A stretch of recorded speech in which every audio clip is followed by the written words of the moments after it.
Hi, so a look on the film stock. This is Kodak ColorPlus 200. Now, it's been around for years. It's had other variations and things like that back in the past. But fundamentally, it was like the cheapest chips film stock that you would get. I mean, it's basically the film I view. If you look on my channel, I've got quite a few film cameras and I've had a few in the past. Every time I got a second-hand camera from someone, the first thing I would do would put a roll of ColorPlus into it and test it, because it was the cheapest film you could buy, and it was cheap. Obviously, C41 was much cheaper than getting black and white developed, or even the hassle of black and white development yourself. So I've shot tons of it. I used to have bricks of it. I used to have so much of the stuff in the fridge that my wife would complain because it was getting in the way of like food. But I mean, it's one of those things. It's a 200 ISO film.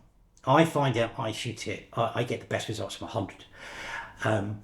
But I also use it as a sort of test for lenses, because it's sort of like a bit soft. It's not highest fidelity and it's quite grainy.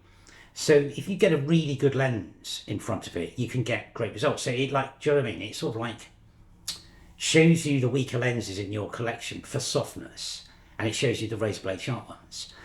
So yeah, it's got pricing. There's no real replacement for it. I mean, I shoot all the motion picture stuff now. Anyway, so we'll go through the photographs quickly, just so you can sort of see what it's like. And then I'll come back for the shot. So, okay, so the first one, it's a classic. It's what it's designed for. It's what ColorPlus was there for. It's for like photographing your kids and your pets. It's like Kodak Gold and Ultramax for Gran.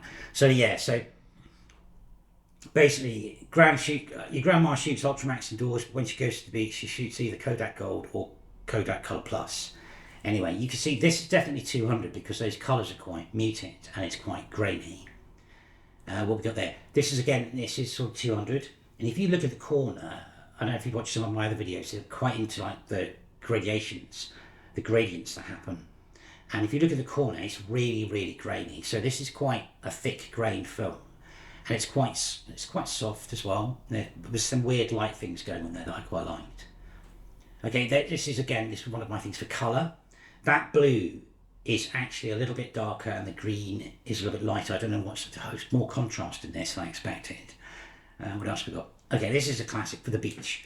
Now this is definitely shot at 200 because those colours are a lot more muted than they should be.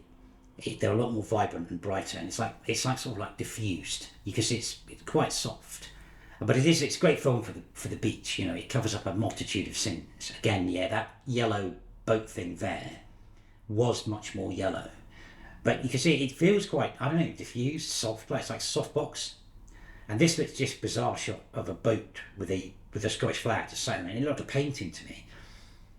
Anyway, yeah, so yeah, that's definitely being shot at 200. And this, I don't know what film speed is. This was like a library. I just like the light coming in. This is during lockdown, all the libraries were closed. But I just thought it seemed like a nice shot to take. I don't know where I'm trying to focus because it's sort of a little bit soft all the way through the shot. Anyway, okay, and here's what I mean about 100 and sharpness of lenses. This is actually quite sharp, but this is a Zeiss 50mm 1.7 on, as you can see, on a Contact 39Q. And this is definitely shot at 100, and you can see the strength of the yellow and the greens is much more bumped up in this. That's what shooting at 100 does. I don't know if this is 100. I don't know, but yeah. So you can see, hopefully YouTube and whatever hasn't smoothed out all the grain in that, but it's quite chunky. Yeah, this is Camden. That's definitely 100. Because I like that. Some guys, they painted that woman, and the eye hole actually goes into a toilet, I believe. It's just down a back alley in Camden. But yeah, I quite like showing about the shadow on the left, but you can't move the sun. So yeah, it's quite light and nice colours. Yeah, and it's like rainbow cakes are like nature's or Baker's colour chip charts.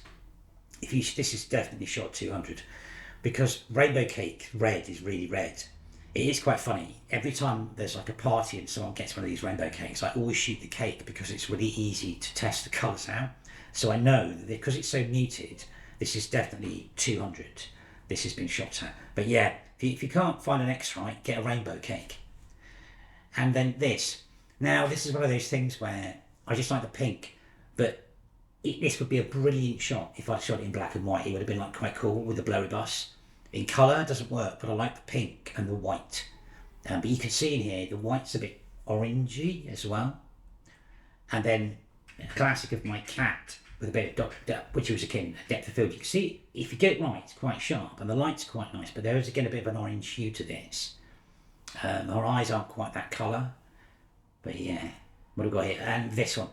I just banged this off. This on the south bank. There's that place where the skaters go on the south side. It's always good to take photos of them jumping around and everything like that. It's just a daylight photo.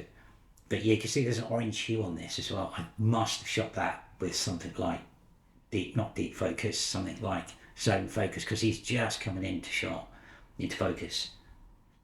Anyway, yeah, there you go. Okay, so that's ColorPlus. I mean, it's like another one of those ones that I think I'll repeat myself now. It's a shame it's so expensive now. It's like the lowest tier of all their films.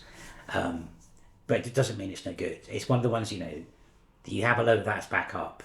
And it's just like it's like Fuji C200's opposite number. I think I actually, and don't kill me, think Fuji C200 is slightly better than Kodak ColorPlus. But that's like a war. That's like PlayStation versus Xbox, isn't it? But I mean, I think the colours of the Fuji C200, we'll have a look. I've got some to shoot for you. Slightly better. I think Kodak ColorPlus is a bit too warm. But the thing was, it was cheaper. It's always Kodak ColorPlus always seems to be cheaper than the Fuji, and Fuji is sort of withdrawing from the market. And by some of the scuttlebutt I've read on the internet, I believe that Fuji C200 is now being made by Kodak anyway. I don't know. Read all sorts on there. But anyway, yeah, if you can get some, give it a go. Shoot it. Good cheap film, very robust. I wouldn't underexpose it. It falls to pieces at 400. It's sort of washed out thing. I've taken it down to 50, but it's quite crunchy at 50, so just be warned. And I think during this video the sun's basically going down, so if there's a whole light level change all the way through, it's not me, it's nature. Anyway, I hope that's sort of informative. Thanks for watching.